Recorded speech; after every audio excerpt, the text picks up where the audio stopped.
melancholy, you can find a lots of beauty and joy. And I've been thinking a lot about music in the recent days, and what it means to me, especially when, you're trying to get attention on a market, and you're thinking, okay, what does it really mean to me? Is it something that I really want to sell, or is it something where I want to be people be touched by it?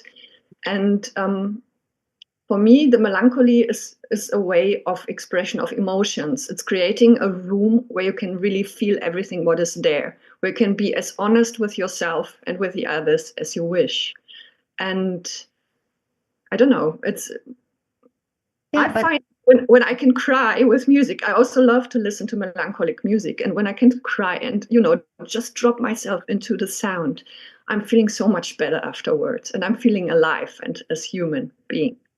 Well, it's interesting that you say that, because last year that was sort of the theme of many of the interviews, where, singer-songwriters talking about really going into what they want to say rather than what's commercially, or what's commercial music, but really what their message is or what they want to say. And then also that idea of writing music, or like a composer said to me, really writing music from that place where you start questioning things and where you start looking for answers, and that comes out in the music.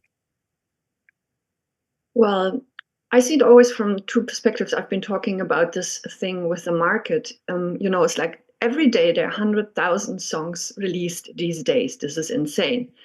And I think we all know how hard it is to make a living through music or arts in general.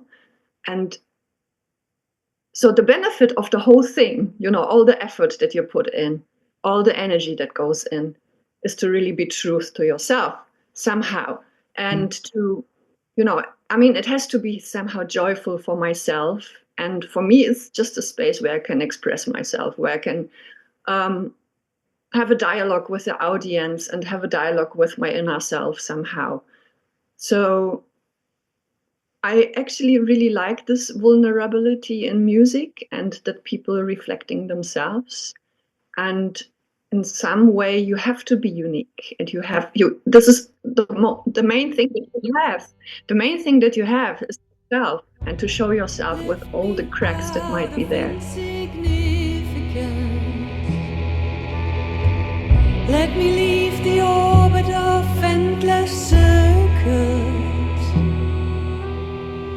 Let me overcome the borders of myself.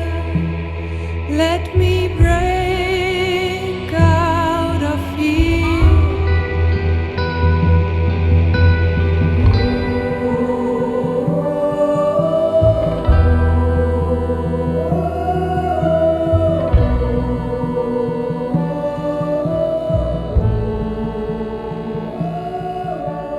That's true. And it's also, like you say, if you are stirred by a specific emotion, or if this is your emotion, then it's bound to be other people's emotions as well. So, and if it comes from this real, deep, authentic self, then it has to touch, or it will touch other people as well. Yeah, and this is, I believe, the moment of connection with other people. Exactly. And we are living in a very fast world. We have access to all the informations that we want, or even that we don't want. I find that in this moment of making music or creating music in a particular space, especially when you're playing live, this is a moment where you're really connecting with the others, and you feel, all right, we share the same emotions, we share the same problems. I'm not alone in this world, and this is something that gives me lots of hope that, we are not alone on this planet and trying to make it better.